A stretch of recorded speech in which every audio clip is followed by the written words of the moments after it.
NDTV Control ALT Defense, powered by IFCO Tokyo. Hello and welcome to the 20th episode of Control ALT Defense. Vishnu and I, as you can see, are back in our podcast pit after the last few episodes being outside, which has been on Warships and tanks. Huge amount of fun. And thank you all for your comments and your viewership when we were on board those two ships, Vishnu. And then we became the first journalists on board the Zorawar tank, which we had an absolute blast. Unbelievable. Driving. In case you've missed either of those episodes, we're putting them in the description and the show notes below. But please watch those because we're taking the podcast out into the field. And the drone shot, Shiv, over the tank, mind-blowing. Amazing. Our camera person, Sudesh, was just incredible on We've that. got a phenomenal NDTV camera crew team here, and they take us out there and they make us look good. So I can promise you that Vishnu and I, on this podcast from now on, we're going to be doing what you love the most, which is the both of us just geeking out over the big defense story of the week. But we're also going to take you outside and show you up close weapons and weapon systems, field areas. We've got a couple of very exciting episodes coming up, which we will do very soon. But this week, Vishnu, it's back to basics in many ways, right? After we've been out. A really, really interesting story that has made headlines, which Vishnu and I also did a little bit on television earlier in the week, which is being described, Vishnu, as India's biggest weaponry upgrade plan since independence. Now, that is not a small thing to say. So let me just set the groundwork here, because this is the Ministry of Defense, just a few months after Operation Sindoor, has come up with what it calls a 15-year weapons upgrade plan. I'm paraphrasing, but it's basically a document by the Ministry of Defense, official government document, which lists the kind of weapons and capabilities that the Indian Armed Forces would like to have / must have over the next 15 years. So anywhere between next year to 15 years from now, these weapons need to be inducted and they need to be part of the capability. And it ranges from things which are pretty obvious to things which Vishnu and I have actually been having some fun wondering whether they're going to be a reality even in 15 years. But let's start with it right away, because Vishnu, it's a long list. And I promise you we're going to try and cover as many of them as possible in this. So Vishnu, there are naval systems, there are army systems, there are air force systems. Broadly speaking, nuclear-powered warships, hypersonic missiles, unmanned combat aerial vehicles, laser-based weapons, electromagnetic weapons. These are the broad things that sort of caught my eye. Let's go through them one by one. We've got nuclear-powered submarines, Vishnu. We've cracked that technology.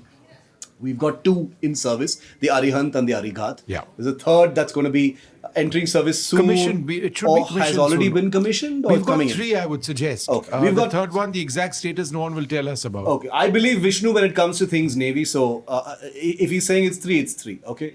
So Vishnu, this wish list by the Indian MOD says nuclear-powered warships. Yeah. What does that mean? Who operates these? Does anybody else have these? We know about nuclear-powered aircraft carriers. That's exactly what we're talking about. So we're talking about nuclear-powered aircraft carriers. The fact of the matter, Shiv, is that we've got nuclear reactors built in India by BARC. Yeah. And it is fantastic that we've been able to, this technology is reliable enough to deploy on three nuclear-powered submarines, fleet ballistic missile submarines. These reactors are now going to be generating a lot more in terms of the power, which is absolutely key. And if we've got reliable, safe technology by way of miniaturized nuclear reactors, and our colleague Pallav Bagla knows more about this than perhaps anybody among journalists, then to take this technology and deploy it on an aircraft carrier is not very, very complicated. Why? Because there is more space available on board aircraft carriers.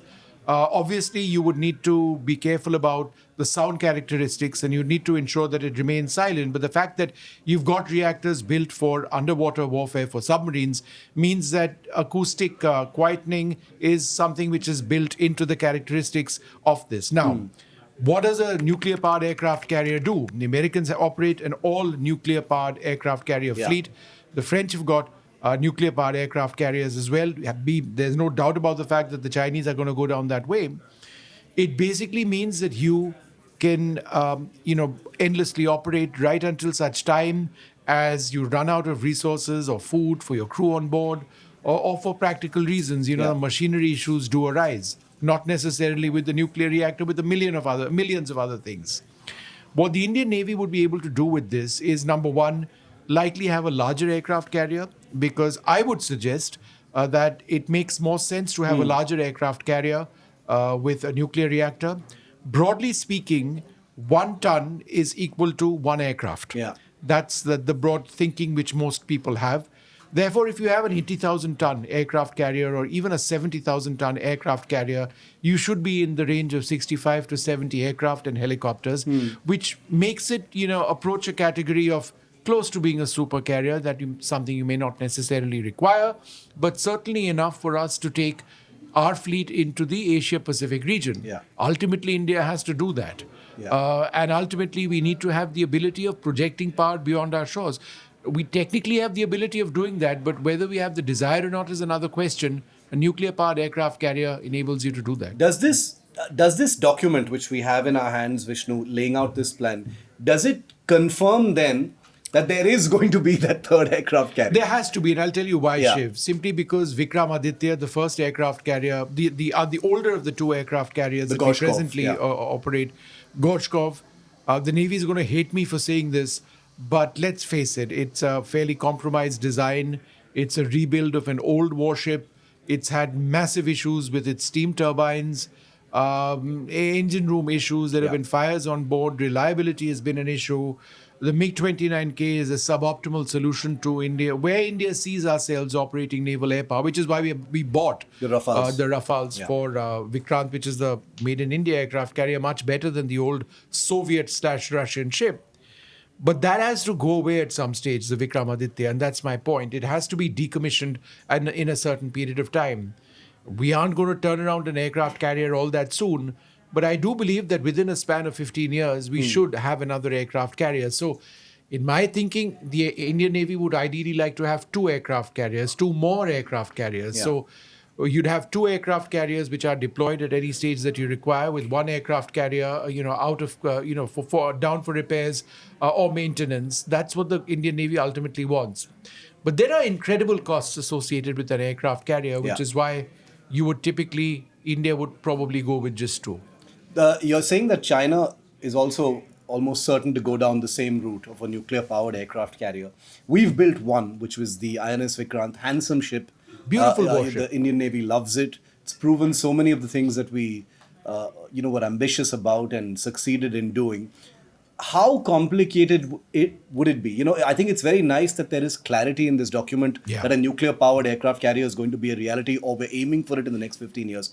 How difficult is that going to be, Vishnu? Since we've already got those pieces together, we've put together a nuclear reactor on a submarine. It's workable. You've got 2 submarines operational. Converting that to an aircraft carrier, you've touched upon that, but how long would that take? I don't think there's a very deep engineering solution which makes it out of our reach at all.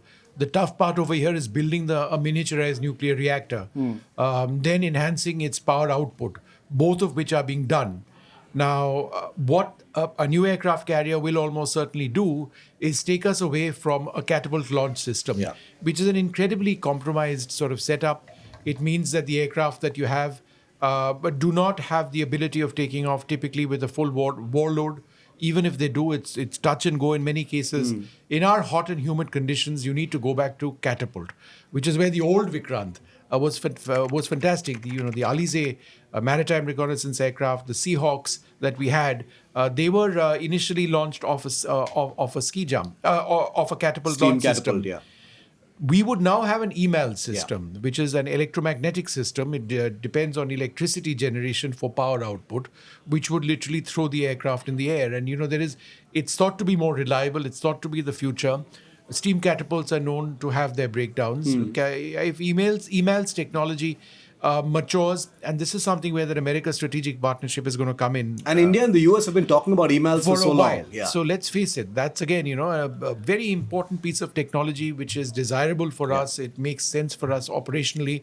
That'll likely come in some way, shape, or form from America, if not the systems and certainly the technology. So that and a nuclear-powered aircraft carrier with an emails launch system, perfect for the Rafale going forward. Yeah. And I dare say a maritime version of, who knows, even the AMCA, but that's many, many years down the road. Yeah. Or a twin-engine deck-based fighter, which many in the Indian Navy believe that might be something realizable, something on a more advanced version of the Tejas Mark II twin-engine. But that's down the road. You need another ship. You need another platform. And can I just say one more point? 26 Rafales not going to be enough. Yeah, I mean... you're going to have to equip this carrier as well. I think that conversation is actually ongoing. It's not reported very much, but that conversation about more Rafales, both for the Air Force and the Navy, is something that we can confirm is ongoing. Now, in this list, coming back to this list, Vishnu, I don't want to talk about everything on this list because some of them are more obvious. There's a future tank. Yeah. There is the light mountain tank, 800 of which the Indian Army has listed a requirement for. Shiv, people were saying in feedback that, why Indian Army has ordered only 50 of them. Or No, that's not true. Yeah, it's just an initial order. That is an initial order. We are looking at 700 plus Zorawar tanks. There's no reason why this shouldn't work. Correct. That's right. The field trials have been phenomenal. Yeah. And it's going to be user trials very soon.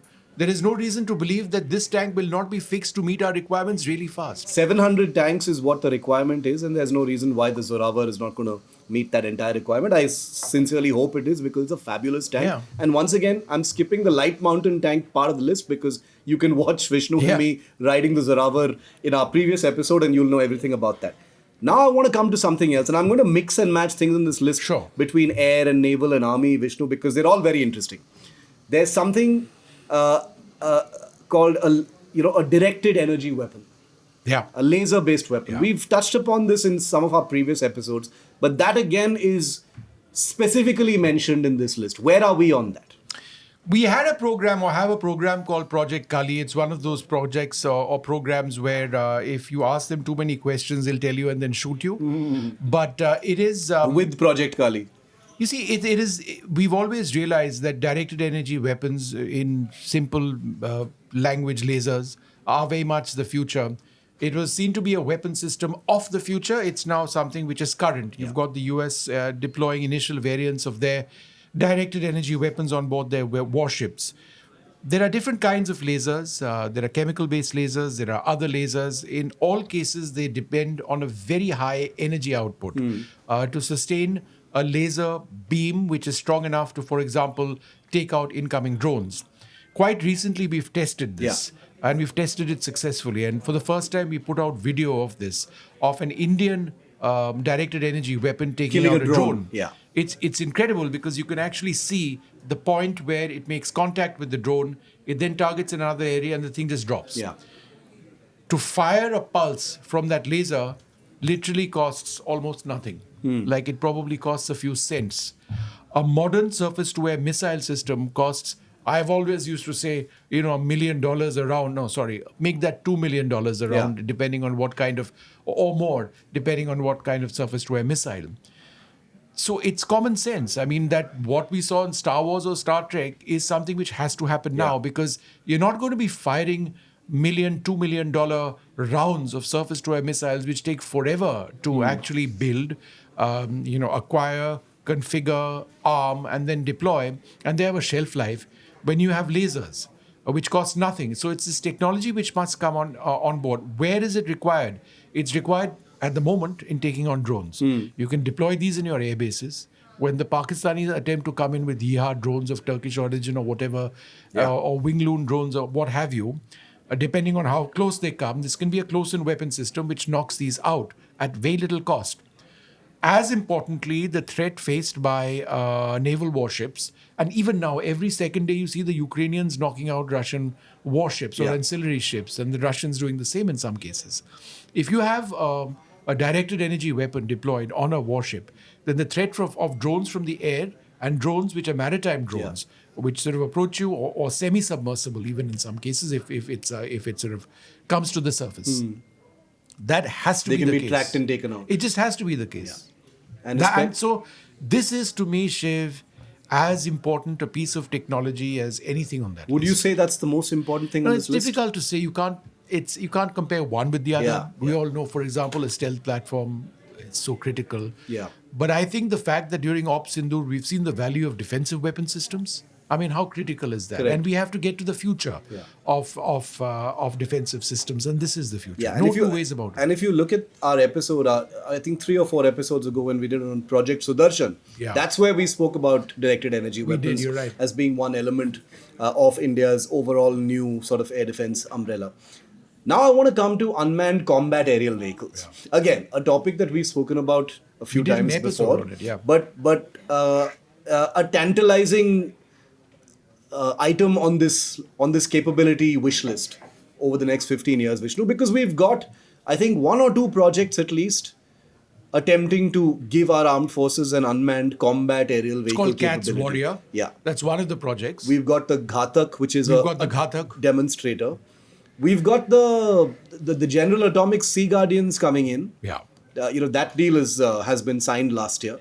So those will, I think, essentially be India's first armed drones that will come online. Yeah, but Shiv, the Sea Guardian is not going to really be used in an offensive role. This is a build on, it's an additional capability which has been built on. But we've asked for the armed versions. Yeah, and if I was our defense planner and people accuse us of, and I know I'm an armchair admiral, I have every right to pick up weapon systems. I would have actually gone for these weapon systems without, a weapon system capability. Pure surveillance. Just pure surveillance. They're too slow. They get knocked down. There is a threat which we've seen off the coast of Yemen. Yeah. We've seen these, same. Iran's Reaper knocked down a few, I predators. think. Yeah. Iran has done that as well. Too slow, very high flying, easy targets for modern surface-to-air missile systems, if not aircraft, with air-to-air missiles. So therefore, let's use them for what they are meant to do. At a distance, standoff ranges, survey areas, loiter in a particular area for very robust periods of time, completely data linked, share live images, live feeds across spectrum to a host of platforms. Which is the way the two leased which could be shooters. Sea Guardians have been used for the last few years. And just look at it. Let me spell it out for you. And I think it's fascinating. Yeah. We've got the P-8, which is a brilliant aircraft. And that is armed. It's armed with Harpoon missiles. It's armed Torpedoes. with torpedoes if we want it. It's Sonuboy armed. But the way it might work out in the Indian Ocean is that if there is a Chinese warship or if there is, let's say, a Chinese submarine which has been detected entering into our area of interest, you'd have, let's say, a couple of these Sea Guardians out deployed, data linked over there, where over a period of time, and given their ability to loiter, they actually pick up a certain track. They pass it on in terms of a solution to another platform, which could be a P-8, which flies out 3-4 hours, right? 3-4 hours, and then deploys a weapon without using its sensors itself. Again, that same data gets transferred onto other assets of the Indian Air Force. It's all that is what the Sea Guardians are. No, so you ask me then, Vishnu, why do we have that weapons capability? I would suggest because if there's a pirate ship out there which needs to be engaged, you hellfire him. Yeah. And you don't really face Not much against of a- like conventional targets. because it's a really high, it's an extremely expensive platform. Yeah. Each Sea Guardian is very, very expensive. And therefore, if you want to deploy it in an offensive role, it becomes problematic. In the Himalayan frontier, for example, it's way up in the skies. The Chinese know it's there. They've got surface-to-air missiles, S-400 class. We know what the S-400 can do. It can hit targets more than 300 kilometers Their eyes away. can see it. Established. Yeah. So if the Chinese fire missiles at it, it goes down. These are gold. This is gold in terms of its capability, its sensors, the real-time transmission of information. So keep that out. But to answer your question, because I sort of moved away from what you asked, man-unmanned teaming, absolutely the future. Combat drones, unmanned combat drones, very much the future. If you look at what the Chinese just showcased during their military parade the other day, many platforms, which were stealth platforms, many of these would be armed as well, to actually fly standoff ranges, possibly from their own airspace, possibly in somebody else's airspace, not detected, and then drop weapons because it's unmanned, there's more confidence of sending stuff like that. There's no human element, no potential loss of life. Yeah. And that is the future. And look, let's face it, stealth platforms, look what happened to Qatar. Absolutely. It's a future. So and the present. So then I want to ask you about the Ghatak, Vishnu, because right now it's strictly in the sort of technology demonstration phase where you've got a miniature version of it called the Swift. Yeah. That's sort of proving certain technologies and shapes and things like that. How far are we from something like the Ghatak? Because the Ghatak is literally a kind of stealth bomber drone when it comes It's a online. small one. Yeah, small one. It depends again on engine technology. What are the engines we use? Yeah. We've got a couple of engine solutions for smaller platforms. How big do we want this to actually be? If you look at what the Chinese are doing, they've developed, drones which are almost the size of fighter aircraft. Yeah. And then they've also got the platforms that they team with, which are a new generation of sixth generation or fifth generation plus platforms, which are also stealth. Correct. So that is the manned platform, which would work very effectively with the unmanned platform. So we need to, we have the ideas, but we are teaming a Jaguar with a Ghatak or a Tejas with a Cat's Warrior or whatever, or whatever it is. We need to have that AMCA online, Yeah. and have it work alongside, one of these drones. I can't think of a more important, but I've said that once before. No, true. But we need to have it within 5 years, Shiv, not 15 years. No, I don't think it's going to be 5 years because even though it's mentioned in this capability document for 15 years, I think it's going to be the most challenging aspect of it. In fact, Vishnu, you reminded me, but at the time we go into this recording of this episode, there are reports that India and Safran of France are about to sign up on their joint engine deal. I mean, we've spent our entire careers hearing about this, and it looks like that's finally online, which makes sense. But I don't want to go too much into it because we've promised our listeners and viewers a separate episode on India's jet engine tryst. The Prime Minister talked about it in his Independence Day speech, so obviously there's some momentum behind what's happening between India and France. But next item on the list, hypersonic missiles. Again, something that Vishnu and I have talked about before. Also something that has been, is not some futuristic thing it's out there already. Where we can't see it. It's been in the works for a while now. How far are we from inducting that? Because we've seen hypersonic weapons in combat, Vishnu. This year, we've seen them actually being used. So, where is India's hypersonic missile? Because now the MOD says we need it in the next 15 years. Well, we've actually tested them. Yeah. We've tested a scramjet out to 1,000 seconds. A scramjet is an air-breathing engine for a hypersonic weapon. And then there's the other one, which is a boost glide weapon, which relies on a different piece of technology. Just for the benefit of our viewers, hypersonics fly at Mach 5 plus, and their trajectory is what makes them very difficult to intercept. A ballistic missile goes up, it has a ballistic trajectory, it comes down. A boost glide weapon or a scramjet powered engine, which is a hypersonic engine, flies at an extreme speed and is maneuverable and flies relatively flat and at a lower altitude, which makes existing surface-to-air missile systems particularly challenged when it comes to intercepting them. Yeah. And in the terminal phase, if you've got something which maneuvers at that velocity, then it's impossible to... It's not impossible, it's theoretically possible to intercept with current technology, but that is something that we've seen is not always reliable. We've seen the Iranians use hypersonics against Israel. They've recorded hits. So that's just, and I would invite our viewers to see our Sudarshan Chakra episode where we talk about hitting a bullet with a bullet. Because that's what you have to do, and the incoming bullets are getting more advanced. HAPS is something that I know you love very much. I love it because I think the company which does it is incredible. It's an incredible piece of technology. After you spoke about it to me when we put the news out about this list, I saw you getting very excited about HAPS, and I went back. I knew roughly what HAPS is, but I went back and read a little bit more, and now I understand why you're so excited. So HAPS is high altitude pseudo-satellite. Tell us what that is. We've already got that in the works. The private sector is involved in a big way in it. And why is it so important, Vishnu? And this is an intersection of all the things you love so much, right?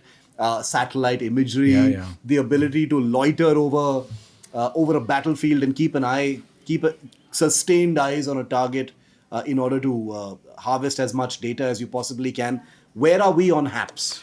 So there's a DRDO machine which has been prototyped as well. I believe, it's in early phases of trials. First, tell us what HAPS is. HAPS is a high altitude pseudo-satellite. It's essentially a drone which operates at an altitude of approximately 75,000 feet, or just beneath or just under where the atmosphere meets space. It often operates, and in most cases, almost always, on solar power. It's a drone which can be in the air for months on end without needing to come by, and it loiters over a very small area. Essentially to conserve its energy and to provide a steady beam of information, whether it's imagery, whether it's sensors recording information that you require across different bands on a real-time basis to your ground positions. So let me give you an example. Yeah. And so the question that people ask is that, well, that's great, but isn't that what a satellite is supposed to do? And why do we need to invent new technology? Yeah. And the answer to that is that a satellite has a very limited amount of fuel. And if you want to have a satellite in a particular place monitor or a particular area, then you use a lot of fuel on that satellite to get that satellite into a place where you want it and then film what you want. And that is also called, and you can be in a situation where you position a satellite and then weather packs up underneath it, and then penetrating that becomes a big issue. Yeah. The life of a satellite is very short. However, if you had a HAPS, a high-altitude pseudo-satellite, with a bunch of propellers, slowly moving, massive wing, solar-powered, loitering over a particular area, you can see deep into China for months on end before you need to bring this down, service it, and send it up. This is the antithesis of a fighter plane. Yeah. It would likely take off somewhere in peninsular India and very, very, very slowly rise and climb and struggle with the winds and drift in a particular way that you don't want to. You have to launch it in ideal weather conditions. It slowly gets to where you want, and then it goes above the cloud base, and then you have it just there, and you have this steady stream of data. Yeah. Incredible technology. And there's a company called New Space, which is doing it. One among many drone systems which they're working on, Samir Joshi, Yes. Who we are proud to call our friend. Somebody who's tinkered with this. A lot of the technology has been validated. They've done trials. Where they need to get, along with the DRDO/HAL setup, as far as this is concerned, that's a separate project, is they need to demonstrate the ability of a system which can actually be up in the skies at a very high altitude for possibly even months. Yeah. That is the challenge. Not the sensors. Those exist. Yeah. Those are plug and play in many cases. You just need to have a system which is floating around up there. Right. How far are we away from... Well, they'll never tell has us. a system like this been tested? Yeah, it's been tested. They've set new benchmarks on the ability of deploying for hours and hours, days and on end. But then that'll need to progress to weeks, and weeks will need to translate into months. They'll never tell us where they are presently, but they know what the goal is. You need to be up there for as long as possible. Let's talk about the next thing on the list, Vishnu. Electromagnetic weapons. Yeah. Now, I looked this up. There are things called rail guns. We've seen the Japanese test certain electromagnetic weapons as well. Why has this suddenly entered this list now? What is it? Well, electromagnetic rail guns are something which the US has started testing, along with the Chinese, on a new class of warships. These are prohibitively expensive, which enable the launch of shells from, for example, naval guns out to unprecedented ranges at unprecedented velocity. If you have an accurate targeting system, a single round from a rail gun, which is electromagnetic powered or fired or launched, can take out a ship. It's as simple as that. I mean, you're talking about a breathtaking velocity, speed, a large shell, unprecedented rounds. Think of this as artillery shells on super steroids. I mean, that's now electromagnetics have different functions. There's EMP rays as well, which can take out, for example, communication systems. That's a different class of weapons. So the entire electromagnetic spectrum is something that India would need to exploit. This is not really spelled out what you're looking at. Correct. That's true. I dare say the rail gun which you're talking about, which is absolutely cutting edge, is one where even the Americans are thinking about whether it's worth the expense. It works by all means. But the existing guns that you have in the naval sphere, the 127 guns, and even lower caliber guns, 100 plus, they do the job reasonably well. You don't necessarily need to invest in this. But that isn't stopping the Chinese now, is it? They've been testing. It's a huge weapon. It's a huge naval gun, by the way. It's not. It's not small by any means. That's true. We've got pictures which which we're showing our viewers as well. It's a expensive thing. There will have to be a priority in whether India wants to go down that road. I'm going to read some of the other things on that list, Vishnu, and then we'll pick and choose maybe 3 or 4 more things to talk about on this episode from this list. So we've talked about scramjet propulsion for hypersonic missiles. Future tanks, if we've got time, we'll talk about those also in just a moment. Light tanks, you've got a whole episode that you can check out. Everything you need to know about that is there. Medium altitude and high altitude UAVs is also something that we've talked about. Loitering munitions, we've talked about plentifully. We did an episode of that. Whole episode on drones, which you need to check out, especially in the wake of Operation Sindoor. So I'm going to skip that. Unmanned aerial vehicle launched precision guided missiles. Yeah. Interesting because they were used in Operation Sindoor for the first time. But I hear, Vishnu, and I'm sure you've heard the same thing, that the Ministry of Defense is hugely enthused about that. And they want this arsenal of drones that are capable of firing drone launched missiles. I know the Adani groups got some testing going on. We saw that at the Defense Summit, NDTV Defense Summit as well. Yeah. The RAFI M-Fiber is also doing some work in that context. I think New Space also has a different classes drone of platform weaponry that's capable of firing weapons. What kind of drones what kind of ranges are we talking about? What does the MOD want? So literally the sky's the limit. And I mean, you already want armed swarm drones, which are essentially juiced up quadcopters operating together, flying over an area like Ukraine, as we've seen Russia, and dropping a bomb on a target. So, I mean, there's a line of, it may not be line of sight, but there's a link which provides visual imagery and targeting information to the operator. And then you fly it right over a tank, the thing drops. Yeah. And so that's one. Then, of course, there's suicide drones, a different class of weapon which we've spoken about. Just can't, just the sound of that heartbeat drone going and hitting that screaming sound. Screaming sound, that Pakistani surface-to-air missile. That was incredible, wasn't it? No. And then, of course, you've got larger drones with the capability of launching larger missiles in the class of, let's say, the Hellfire missile, 8 to 10 kilometers away. The Ukrainians and the Russians have been toying with drones out at sea. They've already successfully engaged a helicopter, have the Ukrainians firing a Russian-built air-to-air missile. Yeah. Which air-to-air missile? The AA-11, as it's called, the R-73, which is built by Russia, now using that to target Russian helicopters from a drone out at sea. So that's the same concept. We're talking. So again, it's an unmanned platform launching a weapon, right? I think more than just the launching of weapons, it's how far along the road we want to go with AI and the ability to give these autonomous rights to target, make up, they decide what they're going to hit and what they're not going to hit. There are huge ethical questions with that, but I don't think the world is waiting around for ethics, frankly.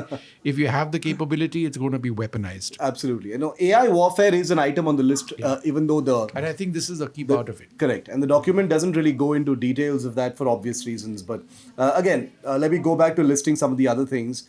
Next generation anti-tank guided missiles, 50,000 of those are needed. Again, I think those are pretty much on order. Pretty much on order. I think a mix of imports as well as Indian and imports, and we've reached a certain level of maturity in this technology. Variants of the Nag missile and its launchers fitted to, tanks fitted to armored personnel carriers, tanks in the future, attack helicopters, different ranges, top attack. Which is tanks are vulnerable most right on the top. This has all been tested, done quite well. Yeah. And so you need more of these. Correct. There are Israeli systems we also have. Yeah. The Spike, which I believe is very useful. The Americans are trying to still push the Javelin, I think. Yeah. Which is another incredible system. Yeah. Robotic counter improvised explosive device, 700 of these needed. These are the robotic bomb disposal Yeah. vehicles, I guess. Yeah. Which Tracked. Yeah, I know. Tracked We've already vehicles. got a few of them. I Yeah, think I'm the sure the Indian Daksh has been in service for a I while think this now. is relatively achievable technology. It's Yeah. already out there. These are tracked vehicles in many cases. Yeah. They use sensors to detect IEDs and they poke it and destroy it. Yeah. So there's a gun which destroys the IED. Correct. Yeah, and that's one of they've the done ways. quite a few clever things with those Yeah. robotic vehicles, which is interesting. Vehicle-mounted infantry mortar systems, 300 needed. These are vehicle-mounted 81mm mortar systems that can deploy in 2 to 3 minutes. Very specific, but again, very achievable. Relatively low tech. Low tech, And it's already I mean, tank-mounted ATGM and 50,000. you know, Shiv, this is an important point. We talk about 15 years and think like we're building the Starship Enterprise, and in 15 years we need the state of the art. Many of these systems Are already ready. Are already ready. Are relatively low tech. Yeah. Because your requirement in 15 years from now is not all going to be the space age Correct. stuff. You know, HAPS and all of that. It's going to be mortar shells. Yeah. I mean, from the First World War, if not before that. Correct. You know, I mean, the mortar shell has defined warfare, and it's going to continue doing that. Tank-mounted anti-tank guided missile. I was sitting on one when we did that podcast on the Zorawar. Yeah. That is a modified version of the DRDO anti-tank guided missile. So those are there. Enhanced range artillery rounds, smart shells. We already have the Excalibur. Yeah, we have the Raul. Excalibur, and I remember And the something else. L&T chief telling us that they're building their own smart So shells. we want as more well. of these. Yeah, these have had a huge impact on the battlefront, Ukraine, Russia. Huge impact. Absolutely. You know, guided shells. So we're building our own guided shells. Software-defined radio. Again, an interesting element that has come up in a previous episode. Avid viewers of Control Alt Defense will know which episode that was. It was the episode with Air Chief Marshal B.S. Dhanoa on the MiG-21s. You can go back and watch that episode and you'll know exactly what we're talking about. But software-defined radios, again, a no-brainer. You need Vishnu. to have secure communication, 60,000 secure needed. links. Yeah, at least. And it's not just for aircraft. Yeah. You need to have it across systems. Yeah. Frequency agile, really effective ways of transmitting data, perhaps even targeting information. Okay. Going further down this capability list, this plan, AI as a service, already mentioned that. Vishnu says it's about targeting, it's about autonomous solutions to the entire combat loop where AI can actually plug into that. That's very much a part of what's going on. I know there's a lot of steady R&D taking place on a public-private partnership level. Smart adaptive jamming against swarm drones. Jammers across different frequencies, and it's a cat and mouse game, because in as much as you develop jamming technologies, there are drone manufacturers which are going to try and beat that. Yeah. Have hardened systems, electronic counter measures as they are known. The jamming technology has improved to the point where they're going back to fiber-guided weapons or fiber-guided drones, where if there's a physical link of a wire, a really thin wire which stretches out X kilometers, then there's no jamming which is involved. Yeah. I mean, you've got a wire which is giving you inputs on where you fly the drone. Yeah. Okay. So now on to the Navy, the naval subheader in this list. We've talked about the nuclear-powered aircraft carrier, Vishnu. Yeah. We've talked about electromagnetic aircraft launch system, or EMALS. Next generation destroyers and next generation frigates, which is intuitive. That's new generation. But Shiv, where we need to go with this is critical. We've seen these beautiful warships, Which we were on as well. We were on them. Incredible warships. We have aced warship manufacture in India. We have aced it. From here, there's only one way to go up. Yeah. Build. Scale. So there is one essential piece of technology that the weapons are great. BrahMos, do we want to change it in 15 years? No, we just improve on the same thing. We need a universal launcher, universal vertical launcher.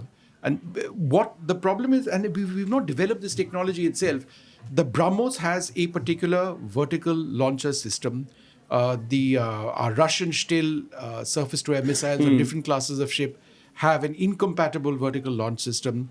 We have standardized also on the Barak 8 medium-range SAM. We're going to extend the range of that. That has a different kind of launcher. So what we end up doing is that we just use our floor space, as it were, to physically have different launchers. Yeah. What the Americans have is a standardized vertical launch system, right? I think it's that is something which accommodates the Harpoon missile. It accommodates their SM series of surface-to-air missiles and everything else as well. You've got ESSM, which is in cases quad-packed short-range surface-to-air missiles fitting into each silo. Yeah. We just have expansive acreage of different vertical launchers. and- We and need we to saw develop that on this the at- ships that we we need were so on. so that is where your future combatants would need to go. Mine countermeasure vessels over 10 already needed. deploying them. That's also been a Shallow long-standing water saga. and ocean going. Yeah, fleet support ships, they're already coming online. Beautiful warships. We saw a few of them in Visakhapatnam, didn't we? No, we saw the second one of the submarine tenders. Yes. The diving support vessels. The diving That's support right. vessels, yeah. Landing platform docks, which are amphibious warships, 4 needed. These are also being built. We know that. Next generation fast interceptor craft being built in the private sector. High endurance autonomous underwater vehicles for anti-submarine warfare. Interesting. Very much the future. Isn't that what that company Anduril is also looking at closely? They're working with India as well. Correct. This is another area where that strategic partnership with India is working. When we keep talking about drones, maritime drones, the scope of this technology is mind blowing. If you are operating semi-submersible drones, whether for reconnaissance purposes or other purposes, offensive purposes, that is very much the future. Yeah. We're not going to deploy a massive submarine for all operations. Whereas if you have a loitering, submersible, unmanned, which is providing you the data that you need, keeping track of your underwater cables and enemy underwater cables, sound signatures in the area, huge. Yeah. Think of it as a Predator drone underwater. Incredible. Sea Guardian underwater. Yeah, and we do know that there's quite a bit of work happening in the private sector as well as far as autonomous underwater vehicles is concerned. Our last episode with L&T, they also have some products in that There's sphere. some other great companies doing this work. Lithium-ion batteries for conventional submarines. So the Japanese really went far in doing this. They decided that no matter how claustrophobic the spaces were in their diesel-electric submarines, they operate only diesel-electric submarines. Yeah. They would use lithium-ion batteries, which pack a lot more energy into the physical batteries itself. But the problem with lithium-ion is that it's volatile. Yeah. In a claustrophobic space, limited, and you've been inside those kilo-class submarines of ours. Correct. The threat of fire, the hazard of fire, if you've got something which is potentially more explosive. But lithium-ion technology in batteries has come along, safety has come along, and the fact that they deploy much more power, which is what you need, more reliable, is something which has to come on warships. They're coming on aircraft as well. I think the Dreamliners already have them for a while now. There were concerns there as well, but they fixed it. So this would need to replace the huge batteries, conventional batteries, which operate, for example, our kilo-class submarines and others, which are also made in India, these batteries. Okay. Exide used to make them. So Vishnu, you've mentioned the twin-engine deck-based fighters, which will at some point theoretically replace or augment the Rafales that the Indian Navy is going to get. Deck-based multi-role helicopters. The Romeos, I think most of them have already been delivered, but there's a requirement for a much larger number. So I'm guessing this is what they mean by Maybe that. that's the deal that we're making with Trump. With Trump, okay, let's see. Maritime utility helicopters. Oh, this has been one long-standing saga, stretching for most of my career. I think it'll be 4 attempts. The folding rotor. Oh yeah, Dhruv. has led to so much bad blood between the Navy and HAL. Again, I think I'm going to put that into our notebook, Vishnu, for a separate episode. In fact, there's a fresh sort of flashpoint right now between HAL and the Army over maintenance and what's wrong with the ALH Dhruv helicopter, And which HAL has its own version of things. which we'll need to get into, I'm guessing. And over then the get them to tweet and say that we don't have the correct perspective. Yeah, that'll happen for sure.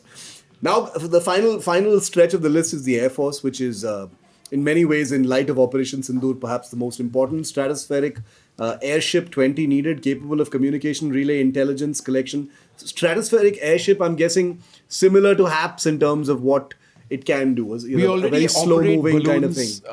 And I have for a while. These are blimps, I'm guessing. I think so. Yeah. Multi-band programmable RF sensor satellite. Variants of satellites with that we enhanced need. communication capabilities. Medium altitude, long endurance drones, we've covered that. High altitude pseudo-satellites, 75 needed, we've talked about that. remotely piloted aircraft, HAL, VTOL, shipborne, All of it. over 100 needed. A lot of work has already gone into Yeah, this. yeah. Vishnu. Then these all exist. It's These a all- question of the- what you want to buy and develop. Yeah, these all exist. They've either been developed.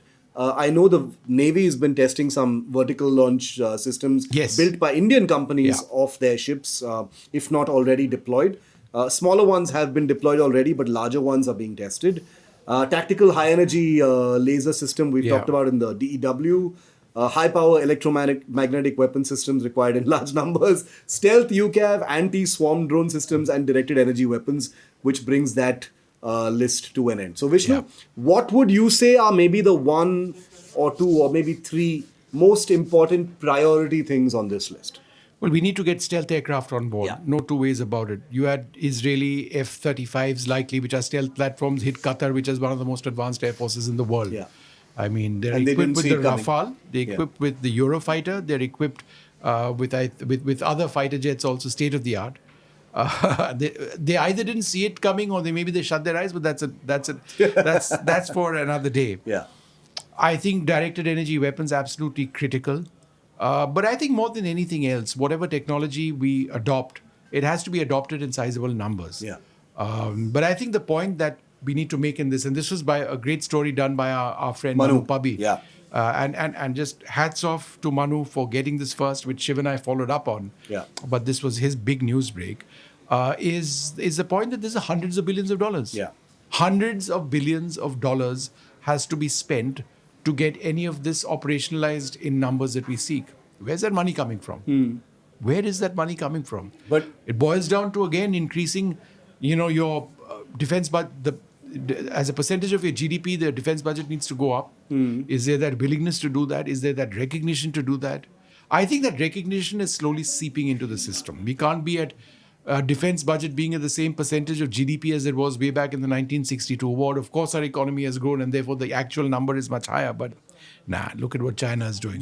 After Operation Sindoor and the sort of theoretical normalization of ties with China, and I say theoretical advisedly because when it comes to China, we're always On edge. On edge. The alertness levels never go down. We still have a situation in Eastern Ladakh, and I think it is in the context of all of those things, the learnings from Operation Sindoor, and the geopolitical churn that's made India look at all these things on this list, Vishnu. So hundreds of billions of dollars for sure, but the way Indian industry is configured right now, the way DRDO has evolved, the way public-private partnerships are much more manageable and executable now than it was before. You think 15 years is too ambitious, or it's all doable? A large amount of it is doable if we start acting now on this. Yeah. Start placing the orders now. Get a realistic idea of what your defense budgeting is going to be. There are no two ways about this. Unfortunately, in this world, given the nature of the threats that we face, we just have to be ready for. And I think the most important remarks made, I think, by the CDS and the Army Chief lately is that don't plan for a 14-day war or a 1-month war where you've got enough weapon systems to take out Pakistan in the way that you want to, below the nuclear threshold. Yeah. You need to be ready for 2-year wars, 3-year wars. That's what drones do. Therefore, invest in that technology. Yeah. Wars may not in the future be things which get by at the pace at which you've planned. They are not going to happen that way. Correct. And whichever country has the ability to sustain is the country that's going to win. Yeah.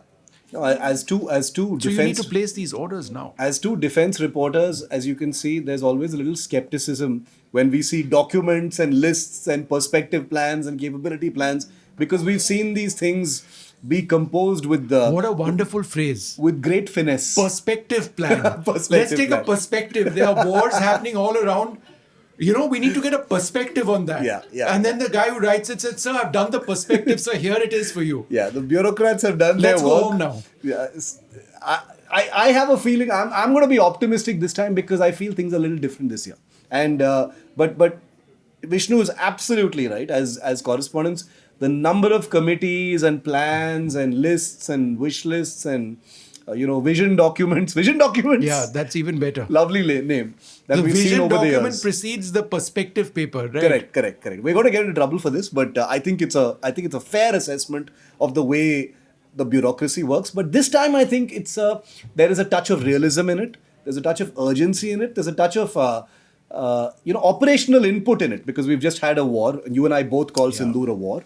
And therefore, there is reason to be optimistic. And like you rightly said, to bring this episode to a close, many of these things are already online or in the pipeline. So they're not these faraway castles where we're just shooting for the stars like we oftentimes do in our capability ambitions. But okay, so we'll bring that to a close then, Vishnu. This has been fascinating. I'm glad we were able to talk a little bit about everything that was pretty much on that list.